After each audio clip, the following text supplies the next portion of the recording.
What you see in the background of this video is a collection of colored images of Emperor Hadrian. This is how he most likely would have looked like. I did not make these colored images. I found them just randomly on Google, but it gives you a realistic impression of who Emperor Hadrian was. Now, I'm not going to talk about the whole history of this individual. A few key points I want to point out. He was born in Spain.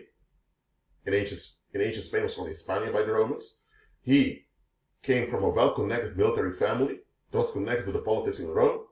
He loved Greek culture, which was something a lot of people couldn't stand because, look, you had the Greek culture and you had the more sophisticated Roman culture, and people often prefer the sophisticated Roman version of the civilization, and the Greek more obvious version, which was more rough, people kind of looked down upon. For example, Greeks preferred their men to have beards, okay? While in Rome and ancient Italy, it was uncommon for men to have beards. The Greeks were direct about the pederasty and man-boy relationships, while in Rome, it happened to the same extent, but they tried to hide it or try to cover it up as much as possible. So Hadrian, from the start, he was kind of not really an outsider, but he was kind of looked weird upon that he favored the rough Greek expressions above the more sophisticated Roman race. And during his lifetime, he proved to be more interested in Greek culture and Greece than in Rome itself.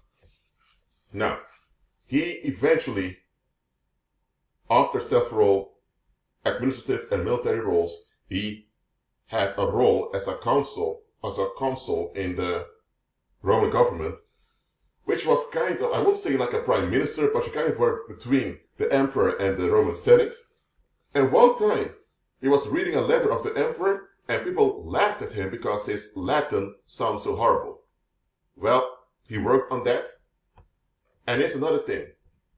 The Roman senators were born in Italy, and they only wanted senators to come from Italy. They didn't want anyone outside of Italy to be appointed. They saw everyone born outside of Italy as inferior. Now, Emperor Trajan, the predecessor of Hadrian, was born in Spain also, but Hadrian wanted the favor of both the Senate and the military. So Hadrian, they want to see him as a second exception. The other emperor, a previous one that was born outside of Italy, was Claudius. But anyway, when Hadrian became emperor, it was after Trajan died of a sickness somewhere around the shores of modern-day Turkey.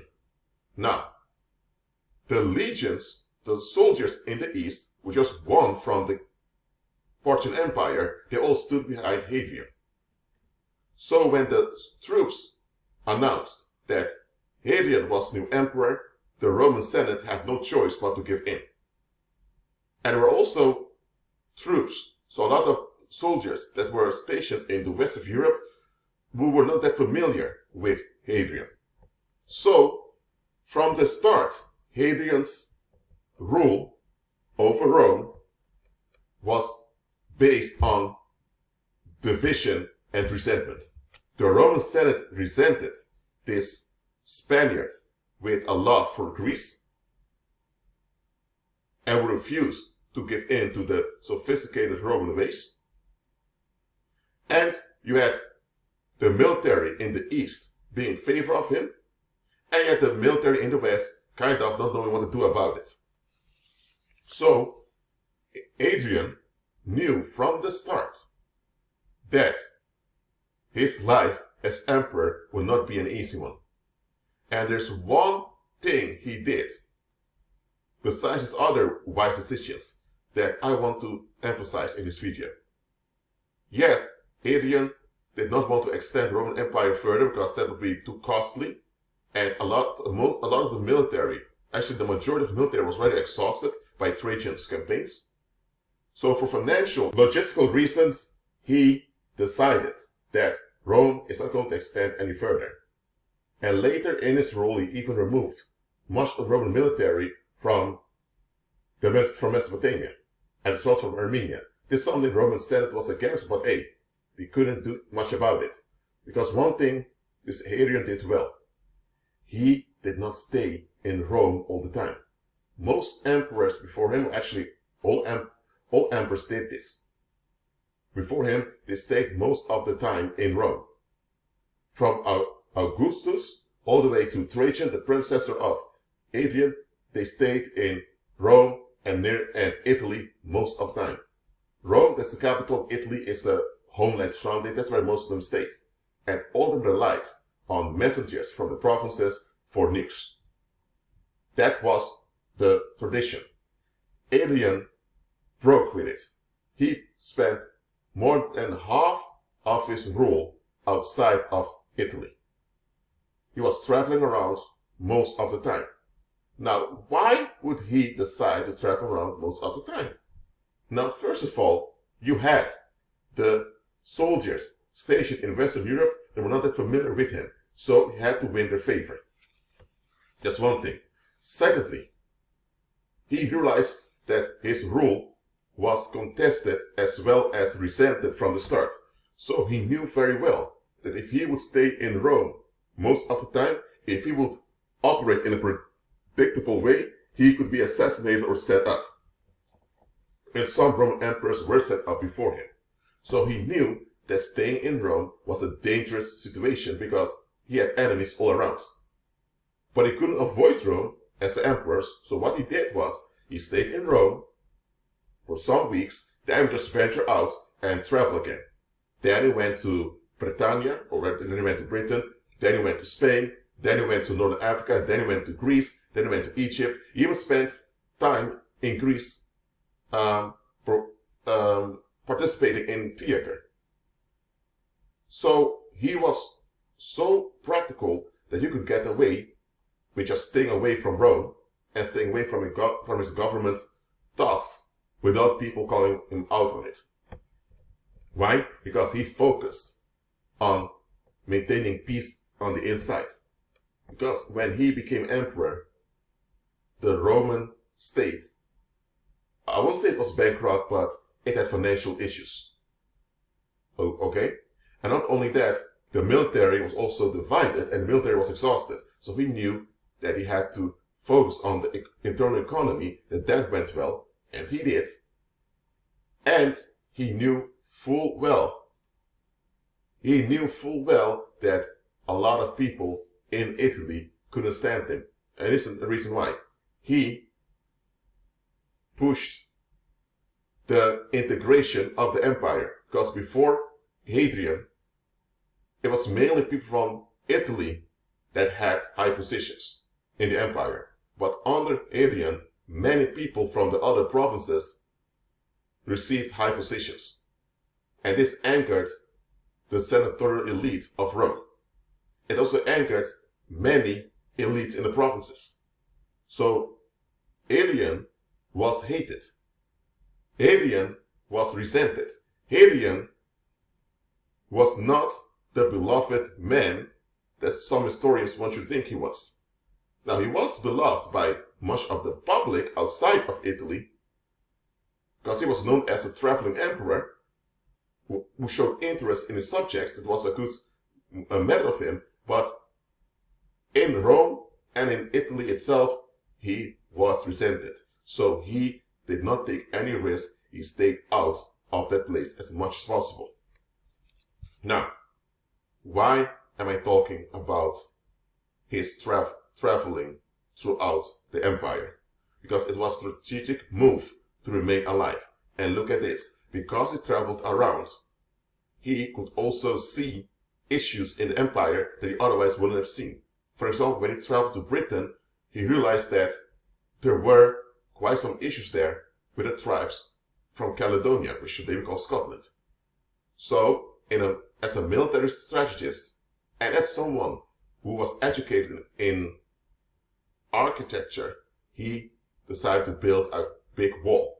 And this construction of this big wall, which later was called the Hadrian's Wall, that remains with in Britain till this day, the construction of this wall boomed the economy in the north of Britain. It made Britain more relevant because before Hadrian, Britain was seen as a financial burden, but Hadrian turned it into a financial revenue for the empire. Now, he wouldn't have been able to do this if he was in his palaces in Rome all the time. Now, he could have decided to stay in Rome in his palaces and just rely on administrators weeks, sometimes months away to inform him, but he realized that it was both in his own favor, both to benefit his own safety as well as to benefit the effectiveness of his government for him to travel around. Now, I by no means endorse this man because he was a devil worshipper, he was a sodomite, he is famous also for having this boy lover that he found somewhere in Greece that he preferred above his own wife. And even in his younger years, when he was married, I believe he was 25 and his wife was 14 when he got married. The marriage was arranged. Well, such things happened back then.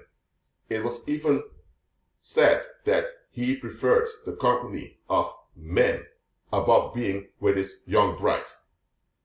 So the wife of this man was quite resentful because he preferred to be around other men than being around her. So I by no means endorse this man because he didn't follow Christ and he also participated in persecution of the saints. Nevertheless, he left a mark on human history, and I take lessons from his life to teach you believers. As a pagan administrator, he was smart enough to realize that many of his own pagans were against him. So instead of remaining predictable and making it easy for his enemies to lay siege on him, he remains on the move. So when you expect him to be in Britain, suddenly you hear that he already departed towards Spain. Then when you think, oh, he's in Spain now, suddenly you hear that he's on his way to Syria. So he was on the move all the time. So how are you going to capture and set someone up who's on the move all the time? That's not possible. It's so exhausting. And we as saints, we can be inspired by this. If even this pagan devil worshipper was smart enough not to be too predictable, then why is it there are so many believers today who keep going around in cycles, yet they are surprised when they're set up, yet they are surprised when Satan succeeds in making moves on them. This devil worshipper was smart enough not to be too predictable. So why are you so predictable, saint? Listen, sometimes it's better to be a bit chaotic in your affairs. Because if you're a bit chaotic, people won't cling onto expectations towards you. If you're always orderly and you're always predictable, people will cling onto you being predictable. And if you don't mention expectations one time, now you get resentment over you. So, this man, Hadrian, as lost as he was and as lost as he is, he was practical during his lifetime. And we as saints, we should be more practical than pagans do. Now, he is considered one of the best Roman emperors ever. Well, I don't honor any of those Roman emperors because, hey, they worship Apollo and they sided with Satan. But nevertheless, this man, he had this honorable attitude of being practical for his own safety. The same we should be. Be at peace.